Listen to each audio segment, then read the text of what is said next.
Salam alaikum, bonjour à tous, musulmans de Belgique. Je reviens aujourd'hui sur un sujet que j'estime très important quant à la communauté musulmane et donc sur les prêcheurs donc en permanence qui parlent sur la condition féminine. Et donc je m'étais amusée à regarder quelques-unes des vidéos hier concernant donc le rôle de la femme musulmane avec des différents prêcheurs, un petit peu en faisant un petit peu le tour pour voir un peu ce qui se disait maintenant récemment par rapport entre guillemets aux nouveaux venus. Et donc que ce soit donc des personnes comme Nader Abou Anas, que ce soit comme des personnes comme Eric Younous, comme ce soit des personnes comme Mehdi Kabir, et bien d'autres, et tant d'autres d'ailleurs, et même des personnes plus âgées qui ont fait, comment dire, leur focus sur la femme en leur temps, et qu'en prenant de l'âge, ils se sont peut-être intéressés à d'autres sujets, qu'ils ont estimé avec le temps plus primordiaux que d'être en permanence axés et focalisés sur la femme. Donc je voulais venir parler de cela. Quant au fait qu'il y a tout le temps en islam un focus sur la femme, je dirais qu'on a surtout beaucoup d'hommes musulmans et notamment de prêcheurs et de théologiens hommes qui se focalisent sur une certaine lecture un petit peu messianique, on va dire, de l'islam, comme la femme pécheresse et coupable de toutes les tentations de l'homme. Or, c'est vraiment aberrant d'entendre des choses pareilles. Alors quand on dit à la femme « Ne te mets pas du parfum parce que tu risquerais d'attirer vers toi des personnes mal intentionnées. Ne te mets pas comme ceci, tu dois être humble et discrète. » Alors là, ça serait bien de revenir aussi sur la notion de discrétion, de ce que serait censé être la discrétion dans le mental et fantasmé des hommes. C'est une femme, en gros, dont on n'entend pas la voix, qui baisse le regard, les yeux, quand on lui parle, qui soit un petit peu, disponible aux moindres faits et gestes que lui demanderait son mari, qui soit totalement serviable. Alors moi j'ai une question à tous ces hommes finalement qui ont une lecture vraiment grave de l'islam et même des savants, hein. Et j'ai pas peur de le dire et j'assume totalement ce que je dis. Alors quand on parle des savants, oui mais c'est les savants qui l'ont dit, il y a unanimité. Alors je vous dirais tout simplement d'aller un petit peu relire et arrêter de nous mentir. Parce que vous nous mentez et vous mentez au monde entier en disant qu'il y a unanimité et convergence des savants sur la question féminine. En plus, inconsciemment, quand on dit savant, vu que c'est un nom au masculin pluriel, on a l'impression qu'il n'y a que des hommes, or que dans la langue française, il englobe aussi bien la gente féminine que les hommes. Et donc, on se réfère majoritairement qu'à des écrits d'hommes, or qu'il y a eu énormément de femmes, mais je dis énormément de femmes, qui ont contribué, d'énormes savantes, qui ont contribué à l'apogée de la civilisation musulmane quand elle était dans son âge d'or. Elle a été en déclin quand on les en a écartées, et on le voit encore aujourd'hui.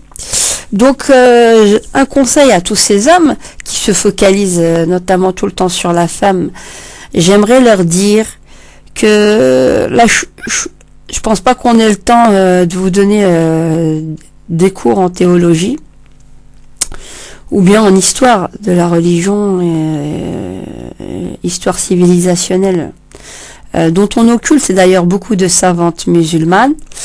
Et d'ailleurs, j'aime bien, ça me fait un peu sourire quand on aime bien arguer le hadith qui dit oui, les savants sont les héritiers des prophètes. D'accord. Alors partons de ce point de vue. J'ai aucun souci avec cela, mais il faut être cohérent jusqu'au bout. Donc finalement, quand nous avons affaire à des savants finalement qui occultent les savantes musulmanes de la sphère théologique, de la sphère même de sa condition d'émancipation, de prise de parole, en disant que sa voix est awra, faut nous expliquer. Les savantes telles que Fatima, telles que Nafisa bint al-Hassan, telles que la Amra, telles que Fatima, je sais pas si c'était Al-Fatima al-Baghdadiya. En tout cas, il y a beaucoup de choses à dire dans ce sens. Il y a quasiment presque 10 000 savantes dans l'histoire de la civilisation islamique. Ibn al-Qayyim a eu une 80aine d'enseignantes femmes. Il y a énormément de choses à dire. Pourquoi vous ne reprenez pas leurs propos à tous ces théologiens et savants? Pourquoi ne mentionnez-vous pas leur nom pour dire Flana qalat, voilà. Tqululna flan ou flan, rajul, ah oui, Nafil ibn Harith, hein, connu sur Abu Bakr, c'est pas grave. Je donne certains exemples, les plus intelligents vont comprendre ce que j'essaye de dire. Vous essayez de faire dire à la religion ce qu'elle n'a pas dit, et vous l'interprétez. Le fiqh, c'est de l'interprétation. Ce n'est pas... l'interprétation actuellement, et depuis pas mal de temps, et depuis des siècles d'ailleurs, n'a été faite que par les hommes. Pour encore mieux, je dirais, entre guillemets, esclavagiser les femmes. Tout simplement. Et ils sont, à eux seuls, des trahisons de l'islam originel. Tout simplement parce que l'islam est venu pour abolir l'esclavage aussi. Et finalement, nous sommes retombés dans de l'esclavage. Donc il ne peut pas y avoir de justice. Parler de justice, parler d'intégrité de nos savants, parler d'intégrité des théologiens, quand il n'y a pas reconnaissance de tous les, de toutes les composantes, de la pensée islamique, et notamment à savoir l'apport de la contribution féminine dans la civilisation musulmane. Est-ce que toutes ces femmes qui allaient même prêcher au sein des mosquées, même dans la mosquée du prophète sallallahu alayhi wa sallam, elles allaient prêcher aux hommes et leur donner des cours, des ijazas, elles avaient même des catégories où elles rapportaient par, je crois, l'imam, si je me rappelle bien, l'imam al-Dahabi, qui disait que l'intégrité des femmes et des savantes musulmanes en termes de hadith al-muhaddithat était beaucoup plus fiable que celle des hommes, qu'il n'y avait jamais un hadith qui avait été rapporté par les femmes qui n'a pas été un sahih, qui n'a pas été un, une source sûre. Ça n'a jamais été des sources faibles, telles que des hadiths faibles que nous connaissons. Et donc, il y a plusieurs sortes de hadiths, notamment les hadiths mutawatir, donc qui ont un grand nombre de rapporteurs qui vont dans ce sens, et les ahad qui sont seuls. Et on a essayé d'en faire une règle. On se demande qui a voulu faire cette règle, qui a décidé de faire cette règle, de rendre des hadiths ahad en ayant plein de petits des hadiths ahad à droite, à gauche, soi-disant qui reprenaient un petit peu une certaine idéologie et logique pour en faire des ahadiths mutawatir. Moi, c'est une question que je pose, hein. Je suis pas théologienne, mais je m'intéresse depuis plusieurs années à la question. J'étudie en ce sens. Je fais des sciences islamiques aussi, avec mon petit niveau, et je pose certaines questions. Comment pouvons-nous parler d'intégrité quand il y a occultation historique de l'apport civilisationnel de la femme? Comment pouvons-nous parler encore de la manière dont nous parlons et avoir encore des jeunes musulmans occidentaux? Alors, il y a un truc qui m'a fait rigoler dans une vidéo où on essayait d'Eric Younes, mais certainement qu'il voulait faire bien, mais je trouvais ça très caricatural, et déjà ça m'a donné déjà une idée de voir dans quelle ambiance il était baigné. À savoir, on disait oui, la femme occidentale et la femme de l'autre côté musulmane. Il n'y a pas contradiction. Je ne suis une musulmane pas occidentalisée, je suis une musulmane occidentale. Et ça, il faut pouvoir comprendre la nuance. Oui, pour revenir, il faut aussi pouvoir parler du focus qui est fait notamment sur la femme en permanence par tous les prédicateurs musulmans qui mettent tout sur les épaules de la femme, comme si cette dernière était donc la tentatrice par excellence, et que les hommes, eux, quoi qu'il arrive, la femme, elle, ne serait pas tentée.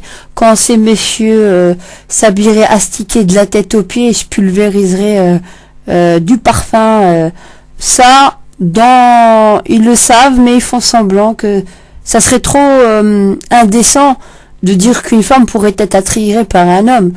Or que quand même, faut être un minimum logique. S'il y a acte sexuel, c'est qu'il faut quand même y ait en général, je dis bien en général, consentement mutuel. Donc il faut qu'il y ait de l'attirance de part et d'autre. Donc la sexualité, il n'y a pas de tabou autour de ça, il faut pouvoir aussi en parler. Donc à tous ces messieurs qui aiment bien parler beaucoup, et qui accablent la femme de tous les maux de la société, j'aimerais leur dire que si vous vouliez qu'il y ait moins de désordre au sein des familles, faudrait déjà pouvoir parler de la question sexuelle masculine. Et la question sexuelle, comment contenter une femme, aussi bien sexuellement que moralement. Alors ça, sincèrement, si on devait en parler, ça devrait vous prendre peut-être les 15 prochaines années full time, non-stop. Et je vous assure que là, d'ici 15 ans, on aura beaucoup moins de divorces quand déjà vous arriverez à mieux comprendre la psychologie féminine et savoir que au lieu à chaque fois de chercher que à prendre au niveau sexuel votre plaisir personnel et égoïste, en n'ayant pas préparé votre femme finalement en croyant justement, en vous basant toujours avec des hadiths farfelus qui disent que même si tu es en train de mettre ton gâteau à cuire, tu lâches tout et tu vas répondre à l'appel. Faut arrêter le délire quand même. Hein. Si on devait faire comme ça, on va cramer la maison. Allez, mais faut arrêter. Et puis on prend pas en compte aussi la psychologie féminine, de dire que elle est en période d'énervement, elle n'est pas bien moralement, elle est fatiguée. Non, tu dois répondre à l'appel. Le type, il est infect avec elle matin, midi, soir, il lui fait de l'harcèlement moral. Il n'est pas capable de lui faire, par exemple, un beau sourire. On lui dit, de toute façon, t'es qu'une bonne à rien. De toute façon, voilà, t'as pas étudié. Il suffit qu'il ait peut-être lui une position qu'elle est tout arrêtée pour qu'elle se fasse, par exemple, dégrader moralement. Ou bien d'autres cas de figure. Et puis il faudrait qu'elle réponde avec la fleur à la bouche, le fusil en main, comme on dit, le fusil à la bouche, la fleur à la bouche. Oui chérie, j'arrive, je réponds à ton appel, j'accours. Ça va pas à la tête. Franchement, là vraiment, on arrive à un seuil de délire, de débilité profonde. Hein. L'homme qui ne connaît pas un minimum la psychologie de sa femme, qui croit que c'est un bouton où on appuie et tout est prêt, hein, genre un micro-ondes, tu mets ton assiette à chauffer, puis quand ça sonne, c'est bon, tu retires, tout est chaud. Ça, c'est vraiment manquer d'intelligence. Et on a beaucoup des hommes musulmans qui manquent énormément d'intelligence dans notre communauté, et qui sont très butés d'ailleurs. Et d'ailleurs, je dirais que même une femme intelligente, ça les dérange quelque part. Ils ont un complexe comme ça, qui supportent pas. Ça leur donne un coup dur à leur virilité, mal placée d'ailleurs, puisque ça n'a rien à voir avec la virilité.